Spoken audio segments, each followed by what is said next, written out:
saya Muhammad Darwish Iman bin Muhammad Yusri. Nombor matrik saya 206535. Nama saya Yohani Sutia binti Yusof. Nombor matrik 208473. Hai, Assalamualaikum. Nama saya Amira Natasha binti Muhammad Mubashir bernombor matris 207699.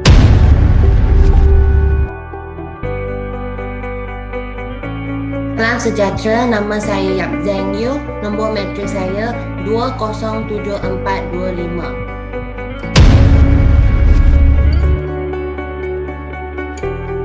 Sejahtera, nama saya Fadli dan nombor matrik saya 207042.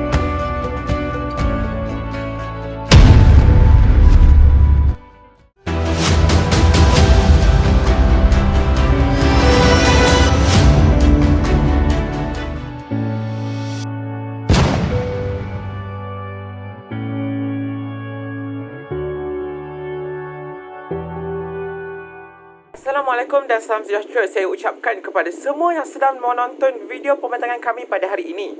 Jadi kami, Kumpulan 2, ingin membentangkan tajuk Al-Ghazali, Sumbangan dalam Falsafah Etika.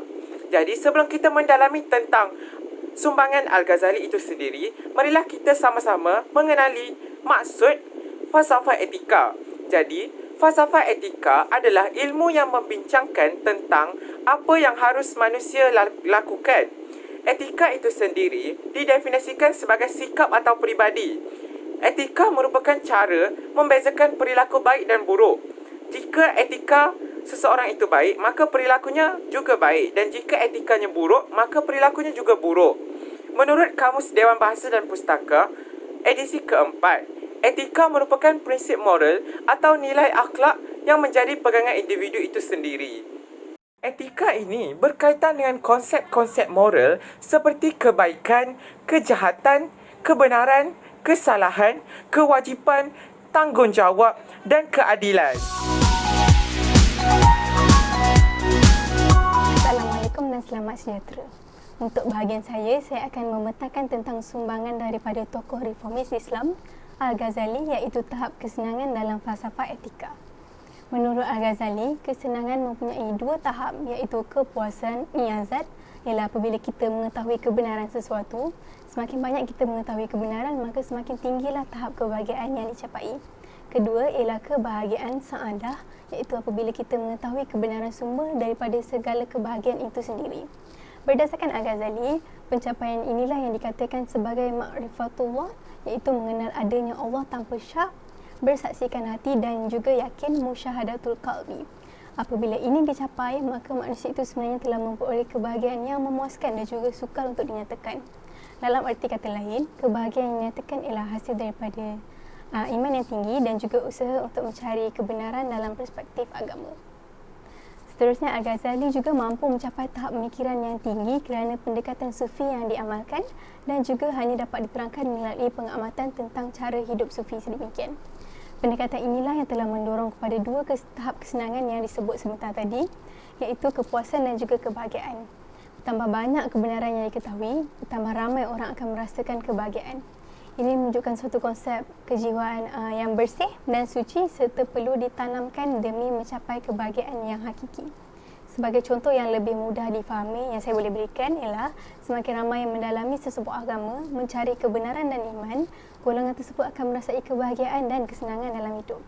Sumbangan ini juga adalah berdasarkan konsep kebenaran melalui iktikad iaitu perasaan yakin dalam hati dan juga ijtihad iaitu perbuatan mengkaji tentang sesuatu perkara berdasarkan peraturan-peraturan tertentu serta tidak memerlukan rasional akal untuk memahaminya melainkan pengamalan yang jitu terhadap pendekatan tersebut. Ini menunjukkan bahawa mengikut pandangan Al-Ghazali, pemikiran rasional terhadap agama tidak diperlukan dan manusia hanya perlu mendalami, mengkaji dan mengamalkan agama itu seperti contoh dalam kitab-kitab yang terdapat dalam agama tersebut. Saya juga ingin menyentuh sedikit sahaja tentang pendapat-pendapat Al-Ghazali yang bertentangan dengan pemikiran filosof-filosof sufi yang terdahulu seperti dalam kelompok materialistik, naturalist dan juga theist. Falsafah atau etis adalah daripada filosof Yunani seperti Aristotle, Socrates dan juga Plato. Beliau tidaklah menolak kesemua pendapat yang dikemukakan oleh mereka, tapi hanya mengambil teori daripada aspek yang lain seperti panduan dalam karya falsafah daripada Aristotle. Al-Ghazali hanya meninggalkan sebahagian yang dirasakan mampu menjauhkan dirinya daripada landasan kebenaran Islam yang hakiki. Ini telah berbalik kepada konsep kesenangan, iaitu mencari kebenaran untuk mencapai kebahagiaan dalam hidup. Sudah terbukti dengan jelas bahawa Al-Ghazali telah meninggalkan pengaruh yang besar dalam dunia falsafah dengan pemikiran yang dibawanya. Seterusnya, saya akan membuka ruang untuk rakan sekumpulan membentangkan bahagian mereka. Terima kasih. Terima kasih Yun atas penerangan yang sangat menarik itu tadi. Seterusnya, saya akan meneruskan pembentangan ini dengan unsur-unsur kesufian daripada Imam Al-Ghazali. Etika Al-Ghazali adalah suatu etika yang sangat syarat dengan unsur kerohanian dan juga kesufian. Corak pemikiran sufi ini adalah lahirnya daripada pengalaman rohaniah beliau sendiri yang telah menjalani pelbagai jenis latihan dalam dunia tasawuf. Sebelum memilih tasawuf sebagai satu-satunya jalan yang paling tepat untuk mencari kebenaran dan juga kebahagiaan, Al-Ghazali telah mengkaji dengan begitu teliti pelbagai jenis aliran pencari kebenaran pada zaman beliau. Menurut Imam Al-Ghazali, terdapat 4 jenis golongan yang mencari kebenaran, iaitu yang pertama sekali, Al-Mutakalimin, ahli ilmu kalam. Golongan ini mengaku bahawa mereka lah golongan yang paling pakar dalam melahirkan pendapat dan juga bukti, serta melahirkan kebijaksanaan dan juga renungan intelek. Yang kedua, Al-Batiniyah, iaitu penganut mazhab Batiniyah. Golongan ini menyangka bahawa mereka orang-orang taklim yang memiliki keistimewaan yang paling tinggi dalam memperolehi kebenaran daripada Imam Maksum. Yang ketiga, Al-Falasifah, ahli falsafah.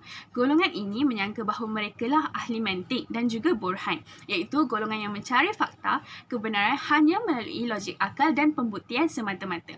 Yang keempat, Al-Sufiyah, iaitu ahli tasawuf. Golongan ini mengaku bahawa mereka lah golongan yang paling teristimewa di sisi Allah Subhanahu Wa Taala dan juga merupakan salah seorang ahli musyahadah dan juga mustakafah. Seterusnya, Al-Ghazali telah membuat seberapa banyak penelitian dan juga penyelidikan secara terperinci mengenai asas pemikiran dan juga ajaran keempat-empat golongan ini, sehingga beliau berjaya membuat satu ukuran dan juga kefahaman yang sangat jelas mengenai setiap pegangan dan juga ajaran golongan ini berdasarkan hujah dan juga bukti yang nyata. Beliau akhirnya mengaku bahawa beliau yakin dan menerima metode serta jalan dalam dunia tasawuf. Al-Ghazali, ahli tasawuf merupakan mereka yang menjejaki jalan Allah dan mengabadikan perjalanan hidup mereka sebagai cara hidup yang paling terbaik. Jalan hidup mereka adalah jalan yang paling tepat, akhlak mereka sebagai akhlak yang paling terbaik. Semua pergerakan dan juga tindakan mereka, baik daripada segi zahir dan batin, adalah kerana ambilan daripada cahaya kenabian dan tiada cahaya selain cahaya kenabian yang mampu menyinari alam ini. Justru itu, ahli sufi sentiasa dipertahankan kedudukannya oleh Imam Al-Ghazali. Menurutnya, para pemikir dalam bidang etika, khususnya ahli-ahli falsafah, telah mengambil idea-idea serta buah fikiran ahli sufi dan mencampur adukkan dengan pemikiran mereka, akhirnya membentuk pegangan dan juga ajaran yang berlainan. Malahan, para pemikir dalam bidang-bidang ilmu juga tidak menolak metode ahli tasawuf kerana metode tersebut dapat menyampaikan tujuan-tujuan hidup yang tersebut seperti tujuan matlamat utama bagi para nabi dan juga para wali.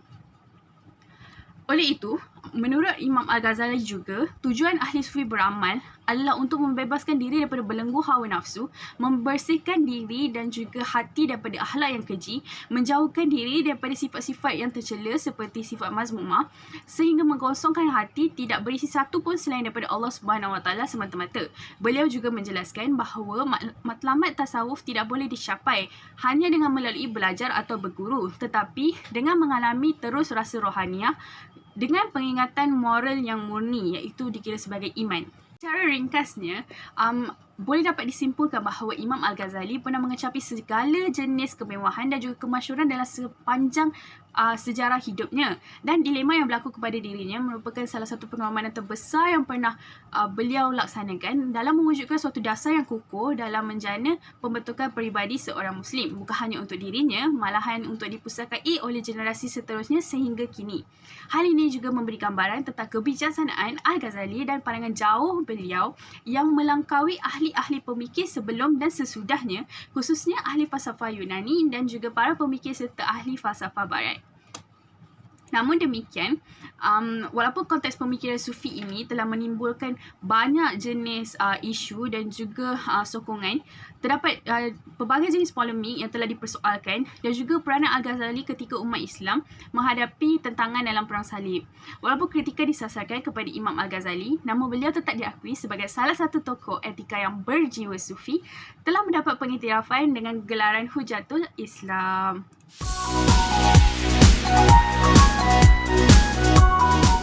Jadi, saya akan memberi penerangan yang selanjutnya tentang sumbangan Al-Ghazali dalam falsafah etika, iaitu konsep persahabatan. Okay? Kita sebagai manusia, kita perlu hidup berkumpulan. Maksud tu, kita kena berkawan dengan individu-individu yang lain. Maka, macam mana kita dapat memilih kawan dengan cara yang betul? Menurut Bidayat Al-Hidayah, Al-Ghazali telah menetapkan garis panduan untuk membantu kita untuk memilih kawan dengan betul. Jadi terdapat 5 syarat, iaitu pertamanya kita kena berkawan dengan orang yang berakal. Bermaksud kita kena berkawan dengan orang yang boleh berfikir secara rasional dan juga boleh bertimbang rasa. Dan kita juga perlu berkawan dengan orang yang berakhlak baik. Bermaksud orang itu bersikap dan juga berkelakuan yang baik. Ketiga, kita juga perlu berkawan dengan orang yang benar. Orang yang benar dimaksudkan di sini adalah jujur. Okey, janganlah kita kawan dengan orang yang ada 2 muka, macam ada satu muka kat depan, lepas tu ada satu muka lagi kat belakang. Seterusnya, kita juga perlu berkawan dengan orang yang saleh. Maksud tu, kita kena berkawan dengan orang yang mengikut dan juga mengikut perintah dan kepercayaan kepada Tuhan. Dan kita juga disaran untuk mengelakkan berkawan dengan orang yang tamak. Apa yang tamak di sini maksudkan ialah orang yang hanya mementingkan keuntungan dan juga manfaat dia sendiri tanpa mempertimbangkan rasa dengan orang yang lain. Lepas itu, idea Al-Ghazali adalah sangat unik kerana beliau telah mengaitkan hubungan persahabatan dengan kecintaan Allah. Bermaksud, senang kata, semakin kuat kecintaan kepada Allah terhadap seseorang, maka hubungan individu-individu tersebut akan terjalin dan juga semakin kukuh. Namun demikian, seorang ahli falsafah Grik iaitu Aristotle tidak berpendapat sebegini. Beliau telah berpendapat bahawa sesuatu jalinan persahabatan mesti mempunyai unsur manfaat dan juga kesenangan bersama dalam hubungan tersebut. Maka seandainya manfaat dan juga kesenangan ini telah hilang dalam hubungan persahabatan ini, maka terputus juga hubungan tersebut. Okey, jadi konsep ini boleh kita sangat nampak dalam kini, iaitu untuk orang yang berniaga. Kemudiannya, Al-Ghazali telah menyatakan bahawa persahabatan adalah sama taraf dengan kedudukan keluarga. Ini bermaksud kita perlu melayan kawan kita seperti kita melayan ahli keluarga kita. Kita memberi kasih sayang, kita memberi prihatin, kita memberi nasihat, kita bertimbang rasa dengan sahabat kita. Seperti kita berbuat demikian dengan ahli keluarga kita. Jadi, terdapat juga seorang ahli falsafah Grik, iaitu Plato. Beliau berpendapat bahawa dalam sesuatu hubungan, kalau telah terlibat seorang lelaki dan juga seorang perempuan, maka hubungan tersebut bukan lagi hubungan persahabatan, itu adalah hubungan yang mempunyai unsur kecintaan pasangan. Maka konsep Plato ini dikenali sebagai persahabatan Platonik. Okey, jadi konsep persahabatan dalam fahaman Al-Ghazali ini sangatlah diguna pakai dalam masyarakat dunia Islam dan juga terdapat juga segelintir masyarakat di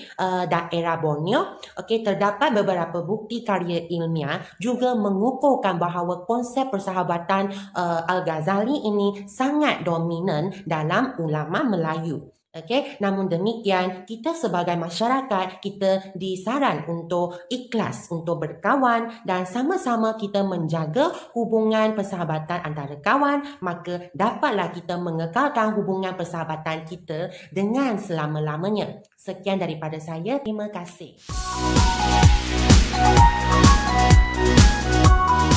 Terima kasih, Yap. Seterusnya, saya akan menyambungkan pembentangan kami dengan nilai-nilai utama dalam etika menurut Al-Ghazali. Secara umumnya, Terdapat 4 nilai utama dalam etika menurut Al-Ghazali. Yang pertama ialah nilai kebijaksanaan ataupun hikmah. Kebijaksanaan merupakan pengucapan yang sesuai dengan kebenaran dan perkara yang benar dan lurus dan meletakkan sesuatu pada tempatnya yang sebenar dan perkara yang mencegah dari kejahilan. Hikmah juga bermaksud falsafah, iaitu pengetahuan mengenali sebaik-baik perkara dengan sebaik-baik ilmu. Kalau kita mengamalkan sikap kebijaksanaan, kita dapat melahirkan sifat baik seperti pengurusan yang baik atau kemampuan mengelola, keunggulan ingatan, pemikiran yang jernih dan kebenaran pendapat. Seterusnya, nilai kedua yang dicadangkan oleh Al-Ghazali ialah nilai keberanian ataupun syaja'ah. Keberanian dapat dilihat apabila seorang individu kuat hati ketika dalam keadaan marah dan dapat menempuh bahaya tanpa rasa takut. Keberanian ini merupakan doktrin pertengahan ataupun doctrine of equilibrium di antara dua kehinaan, iaitu berani yang melampaui batas dan pengecut. Dengan mengamalkan nilai keberanian, kita dapat melahirkan sifat-sifat yang terpuji seperti pemurah, cekal, keberanian hati, berjiwa besar, tahan menanggung berita, penyantun, sopan dan berlumba-lumba ke arah kebaikan. Selain itu, nilai ketiga yang dicadangkan oleh Al-Ghazali ialah nilai pemeliharaan diri ataupun ifah. Pemeliharaan diri ini adalah sesuatu keadaan syahwat yang berada pada pertengahan di antara kejahatan atau yang disebut melampaui batas dan di antara ketidakberdayaan kerana pengendaliannya yang terlalu ketat. Pemeliharaan diri ini juga merupakan sikap pertengahan di antara memperturutkan dorongan syahwat yang berlebih-lebihan dan sikap mengekangnya yang terlampau kuat. Menurut Al-Ghazali, manusia berkewajipan mengawal syahwatnya yang pada umumnya adalah keterlaluan, terutamanya keinginan kepada seksual, keinginan perut, keinginan kepada harta, kedudukan dan penghormatan. Kalau kita mengamalkan nilai pemeliharaan diri, kita dapat melahirkan sifat-sifat terpuji seperti perasaan malu, toleransi, sabar, dermawan, baik hati, kehalusan jiwa, merasa puas dengan apa yang ada, tenang, warak, peramah, suka menolong, bermanis muka dan teratur. Seterusnya, nilai keempat yang dicadangkan oleh Al-Ghazali ialah nilai keadilan ataupun adalah. Keadilan ini juga dapat dilihatkan apabila seseorang individu tegak di atas kebenaran dan menjauhi perkara-perkara yang dilarang dan pengendalian akal ke atas al-nafsu syahwat. Orang yang mengamalkan nilai-nilai keadilan ini akan menjauhi dosa-dosa besar dan tidak berterusan terhadap dosa-dosa kecil. Melaksanakan kebenaran serta menjauhi kedustaan, bertakwa dan menjauhi perkara-perkara yang keji. Dengan mengamalkan nilai keadilan ini, kita dapat melahirkan sifat-sifat terpuji seperti persahabatan, berpenampilan lembut, menghubungkan silaturahim, bersemangat sosial, bekerjasama, telus dalam memutuskan masalah, berwibawa dalam menghadapi segala keadaan, menjauhi permusuhan, tidak menceritakan apa hal yang tidak mendatangkan kebaikan dan benar dalam percakapan. Oleh itu, marilah kita mengamalkan nilai-nilai yang dicadangkan oleh Al-Ghazali ini supaya mendatangkan berkat kepada diri kita dan juga dapat menjadikan diri kita sebagai berkat kepada masyarakat. Sekian, terima kasih. Saya serahkan mic kepada Darwish.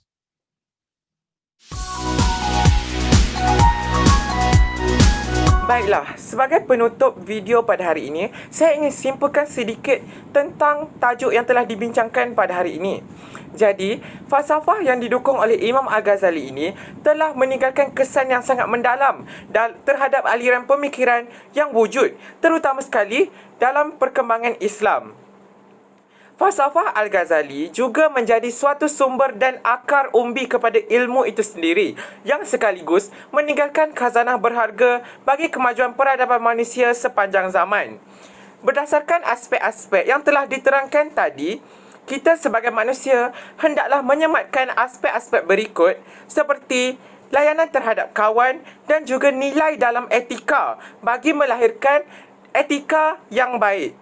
Jadi dengan berbekalkan etika yang baik ini, kita mampu menjadi manusia yang lebih baik, seterusnya mencipta kemasyarakatan yang baik yang mampu melahirkan negara yang harmoni dan memajukan negara dalam pada masa yang sama. Sekian daripada kumpulan 2. Terima kasih kerana menonton video kami sehingga ke penghujungnya.